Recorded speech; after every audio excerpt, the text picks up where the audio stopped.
মিশনের সমস্ত আবাসিক ছাত্ররা সমুদ্র বিচে খেলাধুলা করছে, স্নান করছে, এখানে ফুটবল খেলছে দেখুন। তো আজকে ওদের নিয়ে এসেছি এই গ্রীষ্মের ছুটিতে। তারা প্রত্যেকেই মিশনেই ছিল, ছুটির সময় তারা বাড়িতে যায়নি। এদিকে শিক্ষক মহাশয়রাও এসছেন, আবাসিক শিক্ষক মহাশয়রা, এবং এদিকে ছাত্ররা দেখুন তারা এখানে খেলাধুলা করছে।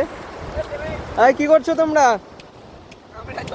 জলপরি বানাচ্ছি, জলপরি। বাহ, ওইখানে একজনকে আবার এখানে কি করা হয়েছে? এখানে কি সাঁতার কাটা হচ্ছে? হ্যাঁ, এটা সাঁতার কাটা হচ্ছে।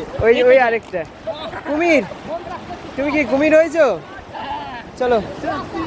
তো তারা প্রত্যেকেই আবাসিক ছাত্র, মিশনের 7, 8 এবং 9, 10-এর 60 জন ছাত্রকে নিয়ে আজকে আমরা এসেছি। তারা প্রত্যেকেই একদিন আনন্দ করছে, মজা করছে। তাই দেখুন কীভাবে সমুদ্রে জলে একটা ধরা বাঁধা নিয়মের মধ্যে থাকে।